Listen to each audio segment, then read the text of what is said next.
you can do this and nothing's gonna happen to stop me. Hair is not on microphone. Phone is on silent. I have my notes. We are good. Everything's okay.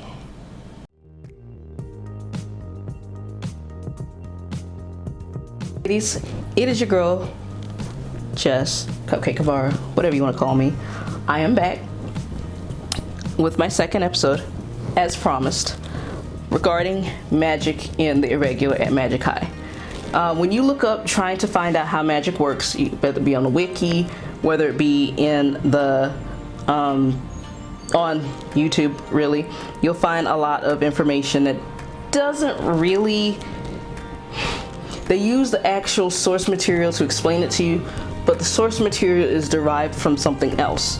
So my goal is to help you understand magic by looking at where the inspiration for this came from, if that makes sense. I always say something like Edios, push-ons, scions, CADs, and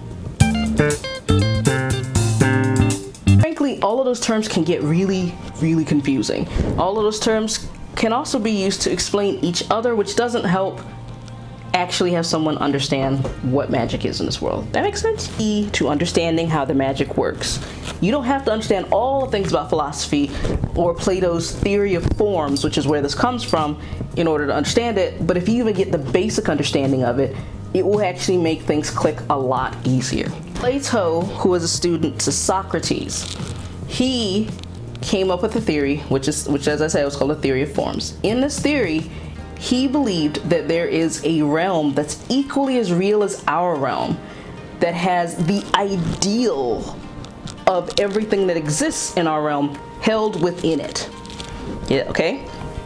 This ideal is how we know what an ideal, say, horse would look like, or how an ideal vase would look. It is from this area, and that he believed that we had this ability before we were born to read into the Edios, the area, I like to call it the metaphysical. It's the area between realities, so to speak. When we were able to read into this area, we were able to see, or at least conceive, the ideal form of something. Plato does not see that as being, God dang it. Plato does not see being focused on the ideal of something as being a time waster. He actually sees it as, because you know the ideal, you know how to strive to be a better person or a better whatever. That was his idea of the form.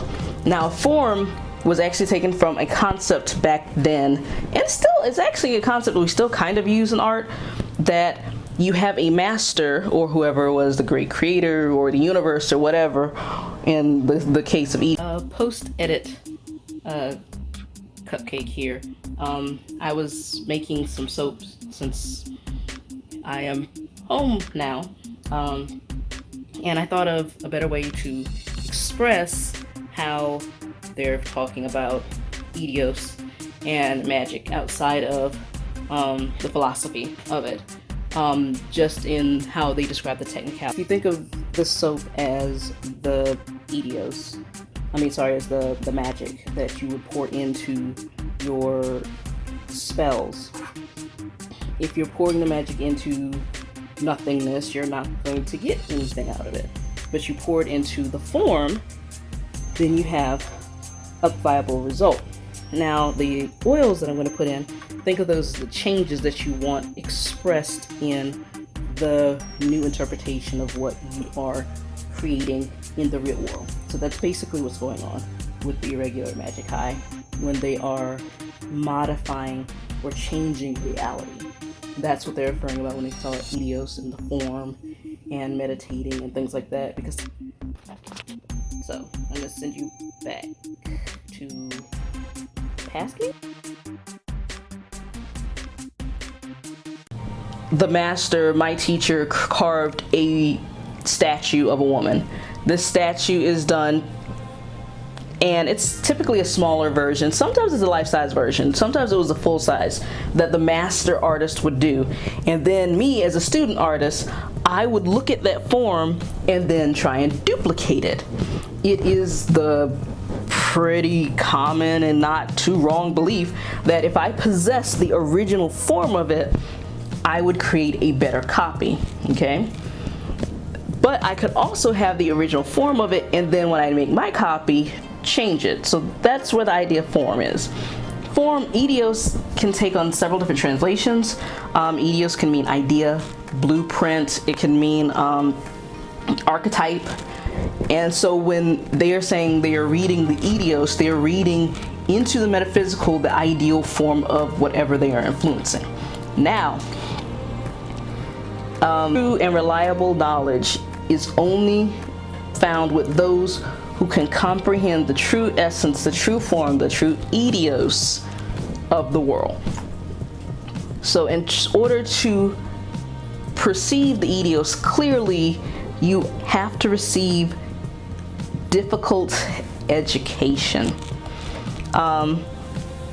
And Plato is also kind of clear. There's only one type of person who is okay to lead anybody, and that's a philosopher king. Someone who has gone through the difficult education of being a philosopher and is going to look out for everybody. He also suggested that there are 3 forms of hierarchy in his utopian society based on the ideal of forms. That would be philosopher kings at the top, followed by the military class or the warriors who protect the rest at the bottom, who are the masses, which he believed the masses were passionate and unruly. They would basically, the bottom class is not really a matter of you are born to it, essentially, and you work to bolster the other 2 classes who are in turn supposed to take care of you. It takes a couple of times to go through it, to listen to this. I will put some links in the bottom to the wiki to help you understand. I do think it's somewhat important. I'm not saying you need to be able to verbatim it. I do this type of stuff because I like it. But it helps you understand better why they are impressed with one character versus another character. So that is my very quick, short, to the point, sort of, I have to edit this down, it's crazy, explanation on magic and the Irregular of Magic High, because I'm at 24 minutes now. I will edit out probably a lot, because there's just a lot of information.